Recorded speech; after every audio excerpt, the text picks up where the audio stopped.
नमस्कार मित्रों, पुनः हम दोनों उपस्थित हैं। मैं विश्वजीत आनंद और हमारे साथ कौन है? गौरव। गौरव झा। जी हाँ। तो गौरव, हम लोग चर्चा करते आ रहे हैं विभिन्न विषयों पर। जी तो बिल्कुल। आज का विषय हमारा कौन सा रहेगा?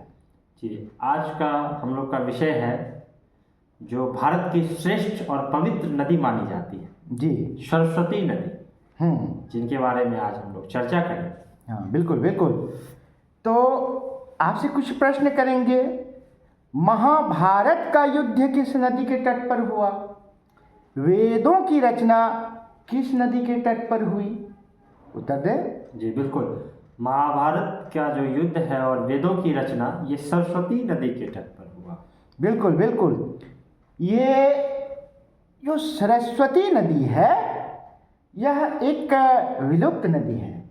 जी बहुत ही आश्चर्य की बात है कि वेदों में जिस नदी को नदीतमा कहा गया, जिस नदी को मातृतमा कहा गया, जिसको देवी तमा कहा गया, जी अर्थात नदियों में यह श्रेष्ठ है, देवियों में यह श्रेष्ठ है, माताओं में श्रेष्ठ है ना? जी बिल्कुल। तो यह नदी आगे चलकर विलुप्त हो गई। जी लेकिन विलुप्त होने के बाद भी हम सनातनी जो व्यक्ति हैं, धर्मावलंबी हैं, अभी भी हम उन्हें पूजनीय मानते हैं। जी बिल्कुल। पूजते हैं। पूछते हैं। कैसे पूजते हैं? तो जैसा बोले। जी बिल्कुल। जैसा कि अभी जो है आपको जो है एक जो है प्रयागराज में बिल्कुल बिल्कुल जो आपको सम्मेलन हुआ था, साधु जो है जितने भी अरे वो सब नहीं बोलना है। प्रयागराज में त्रिवेणी है। वो त्रिवेणी संगम है जिनमें गंगा और यमुना और सरस्वती तीनों का मिलाप होता है। हाँ, मिलन होता है, कॉन्फ्लुएंस है। जी कॉन्फ्लुएंस है। तो वहाँ जो दो नदियाँ हैं, गंगा और यमुना, वो तो स्पष्टतः वहाँ मिलन है। जी। लेकिन सरस्वती नदी तो नहीं दिखती है। नहीं, वो हाँ, ऐसा माना जाता है कि वह अंतः सलिला है, अर्थात उसके नीचे है, अभी भी स्थित है, अभी भी क्या वो अंतः प्रभावित हो अंतः प्रवाहित होती हो। हाँ बिल्कुल। तो अब आते हैं कि ऐसा हम लोग क्यों मानते हैं कि जो नदी अभी अदृश्य है, विलुप्त है, उस नदी का अभी भी गुणगान करते हैं हम लोग, उसे पूजते हैं, है ना? जी। तो ऐसा क्यों?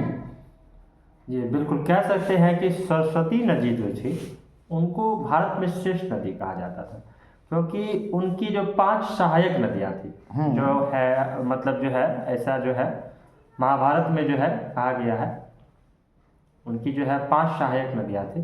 देखिए, बात कुछ ऐसी है कि इसका जो आधार है वह हमारे प्राचीन आर्ष ग्रंथ हैं। आर्ष ग्रंथ का अर्थ क्या होता है गौरव? आर्ष ग्रंथ का अर्थ होता है ऋषियों, जो जिसमें ऋषियों के बारे में चर्चा, ऋषि मुनियों के द्वारा लिखे गए ग्रंथ। जी उन्हें ही आर्ष ग्रंथ कहते हैं, या संकलित किए गए होंगे। जैसे कि वेद हम लेते हैं, सबसे प्राचीन वेद ऋग्वेद, तो उसमें सबसे पवित्र नदी, सबसे श्रेष्ठ नदी, सबसे शक्तिशाली नदी तमा, हाँ नदी तमाम, जिसका सर्वाधिक बार उल्लेख हुआ है वह सरस्वती नदी ही है। जी बिल्कुल। उन्हीं का ऋग्वेद में एक दूसरा नाम है नदी। सर्वाधिक बार वर्णन आता है, लगभग 80-90 बार वर्णन आता है अन्य नदियों की तुलना में, है ना? बिल्कुल। ऐसा ऋग्वेद लिखने वालों ने कहा कि सभ्यता का विकास वहाँ हुआ, है ना? कृषि का उत्पादन हुआ, अन्न का उत्पादन हुआ, और ऋग्वेद में यही कारण है कि इसको अन्नवती कहा गया, अन्न के उत्पादन होने के कारण।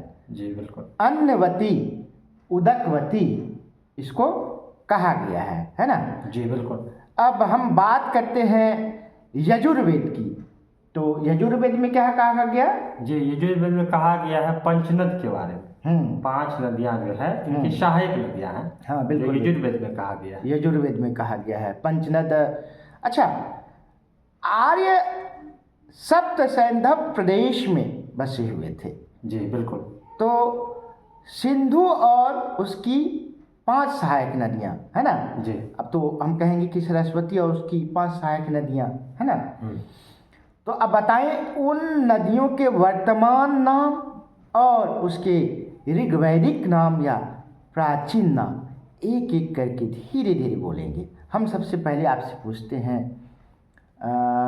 सतलज के बारे में।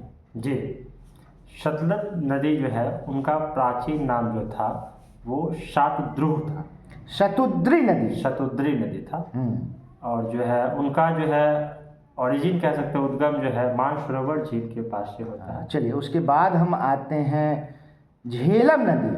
और एक विशेष बात है कि सतलज नदी में भाखड़ा नांगल परियोजना भी। अच्छा, वो बात की बात है जी।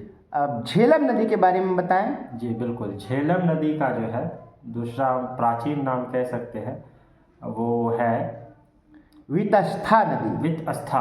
हाँ, वितस्था। वितस्था जी। यूनानी लोग इसको हाइडे स्पीच कहते हैं, है ना। जी बिल्कुल, झेलम नदी को। हाँ, क्योंकि वहाँ पे जो है झेलम और चिनाव नदी के बीच, पोरस की और युद्ध सिकंदर के बीच युद्ध हुआ था। 326 ईसा पूर्व में युद्ध हुआ था। जी। अब आइए उसके बाद आगे बढ़ते हैं चिनाव नदी। जी बिल्कुल, चिनाव नदी का जो है प्राचीन नाम था अश्किनी। अस्किनी एक और नाम है, उसका इरावती भी नाम था। नहीं, चंद्रभागा। अच्छा, चंद्र और भागा नदी का जो